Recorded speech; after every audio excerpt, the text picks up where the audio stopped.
Happy Sunday. So I'm just quickly showing you guys. I'm getting the meat started. So I have some beef cubes, for stew, and then I have some soup bones, and I use my épices. So what you see, the spice that you see down here is, the mixture that I make with garlic and all the herbs. So we're gonna let this cook, and then when I'm ready to put everything together to make the soup, we call it a bouillon, but I don't want to say bouillon because Americans may not know what that means. They're thinking of the little cube, and that's not what this is. It's a nice thing to have on a cold day, and it's about 50 degrees out there today in Florida, so it's gonna be perfect. À la prochaine. Okay, step 2 is showing you the mise en place, everything that's gonna go into this bouillon slash soup. So I have some blue crab. So they're not moving, thank God. They were moving a minute ago. Sweet potato, regular potato, fresh loose spinach, carrots. This is choyote. I love this. We call that mirliton. So it's very mild. There's of course onion, green onion. This is white yam from Costa Rica. There's some yellow as well that you could use. This is malanga, and we have thyme. We have watercress. We use that to add some color, and then we have some parsley. All right. See you on the other side.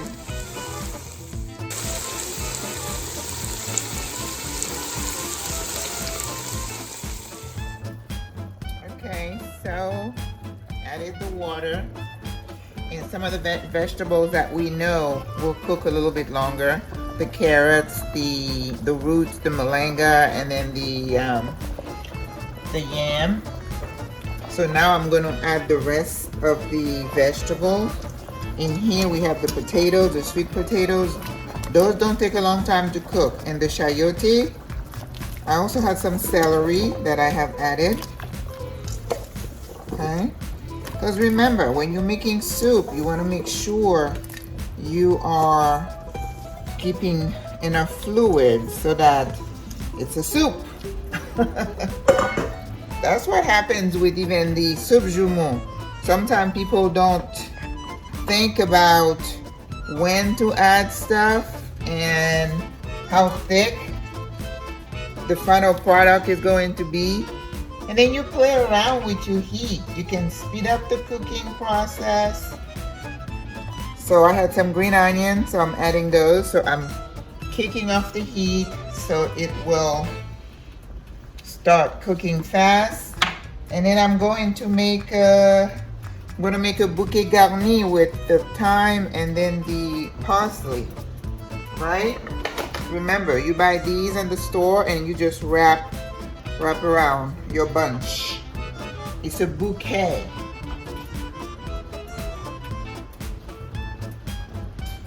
I cleaned the crab.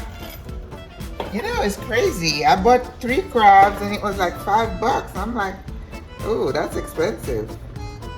So I am planning on making some legume this coming week.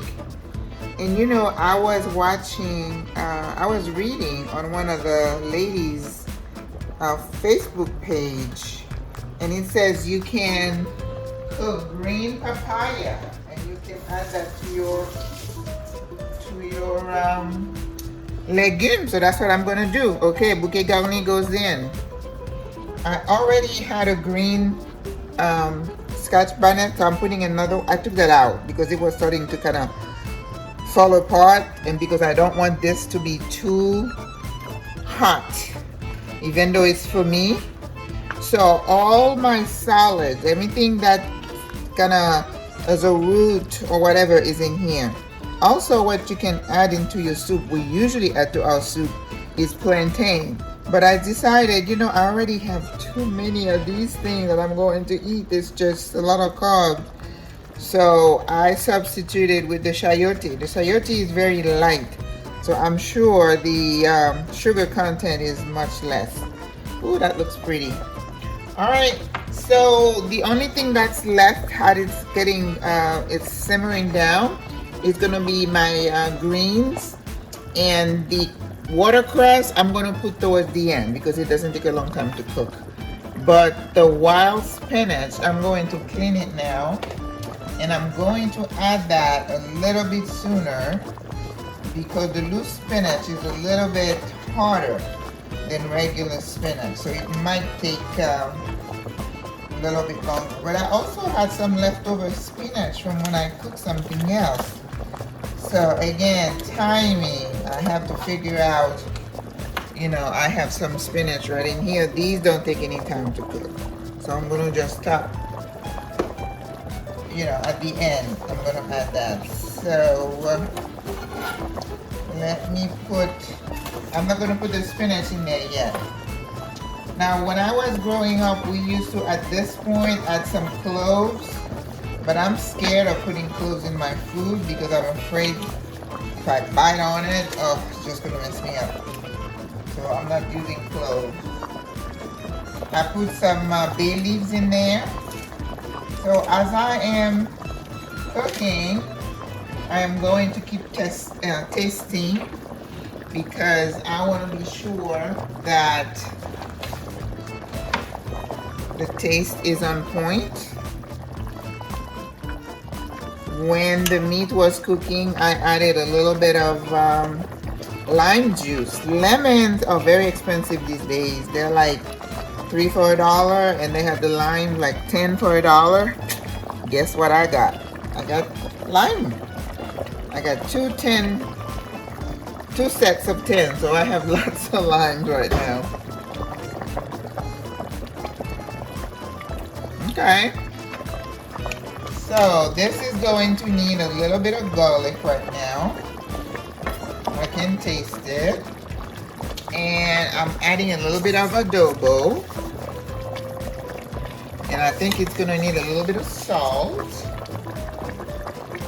Okay. Again, taste your food. You do not want to give people food that is tasteless. Oh, I get so irritated. And then, also one thing that's going to thicken the bouillon is dumpling. We call that boy. So we are going to make some dumpling. And again, I'm going to try my best not to eat them because that's pure flour and there's nothing healthy about that, okay? I know this is my root, these are my roots and that's what I grew up on, but a lot of that stuff is not good for you. No ma'am.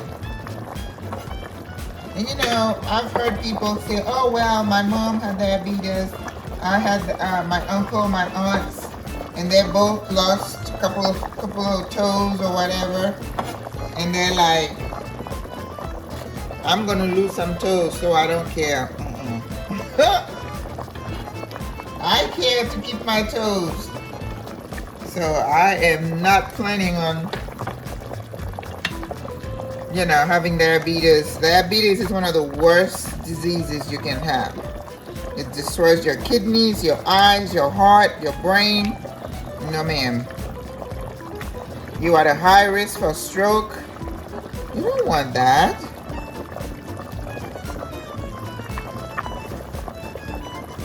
And to say you don't care, I don't know. That sounds irresponsible to me. So you want to be blind and be on dialysis and have a stroke and a heart attack? You know, a lot of times, diseases, there's a lot you can do to control it. So for you to say you don't care that your family had it and you know you're going to have it too, I don't know. I can't relate to that, I'm sorry. I'm putting the, I'm rinsing the spinach.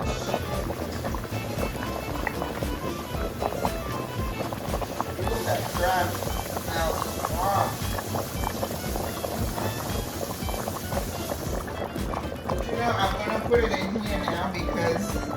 it does add to the flavor of the soup. So like I said, I'm only putting one, and I'm saving the other two for the legume. All right, this is my spinach. It's nice and clean. And my watercress. I am going to, you know, we use watercress like lettuce in my culture. So a lot of time when people are cooking like Haitian codfish or they're doing salt fish for breakfast, they would put the watercress on the side. But you know, it's a little bit bitter. It's never been one of my favorite, I guess, vegetables, but that's what we use. That's tradition. Hard for me to break from tradition. The only thing I'm not putting in here is the plantain that I just forgot to get. But I can say I substituted it with the choyote. So, and you just slice the plantain as if you were going to fry it, and you put it in. You would have put it earlier because that takes a little bit longer to cook. Alright, so I'm going to put it, I'm going to rinse the watercress, and then I'm going to make the dumplings.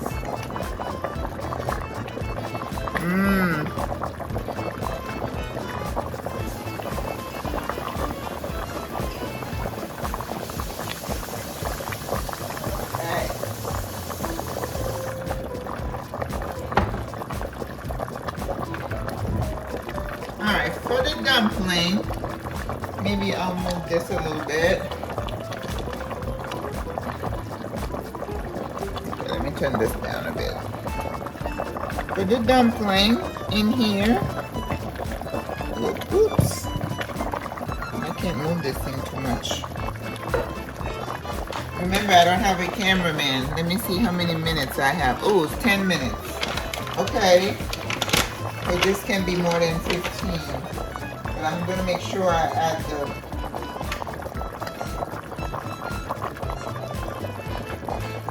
So I'm just thinking of maybe 2 or 3. So white flour. And then I'm going to have a little bit of salt. Salted water and a little bit of pepper. That's it.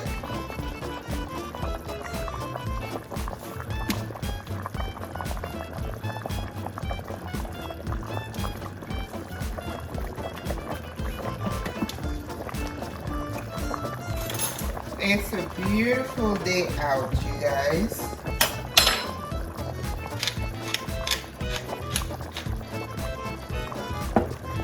I put the pepper in it, and then you just make like a little tunnel inside, and then you put the water.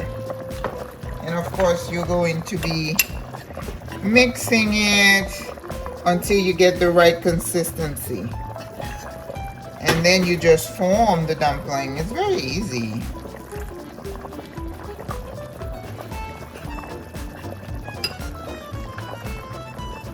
Keep tasting.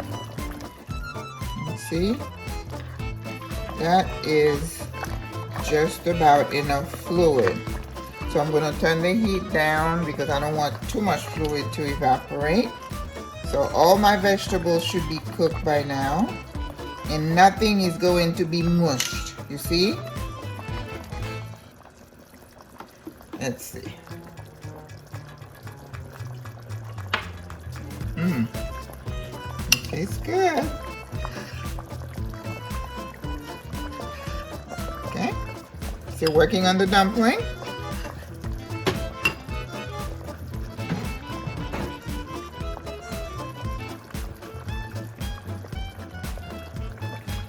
I'm gonna add a little bit of vegetable base to it, just to kick up the taste a bit. Okay, just this much. because remember that one it's got salt. Oh, my water is just about what I want.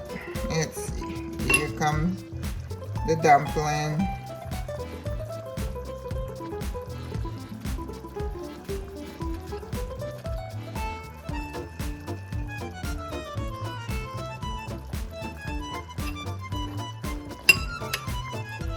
Oops. 13.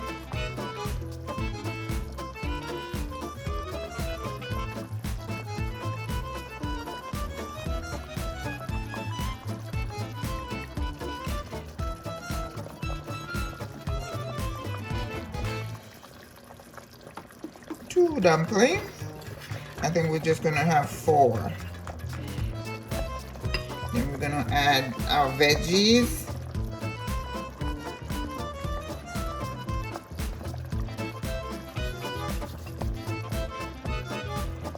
3.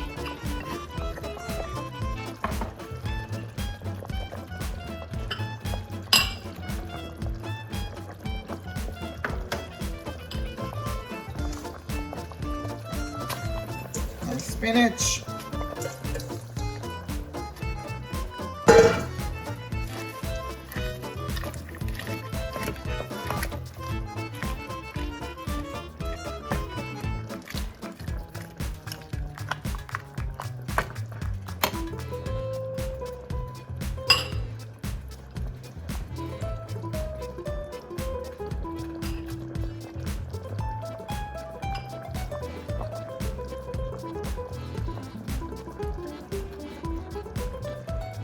All right.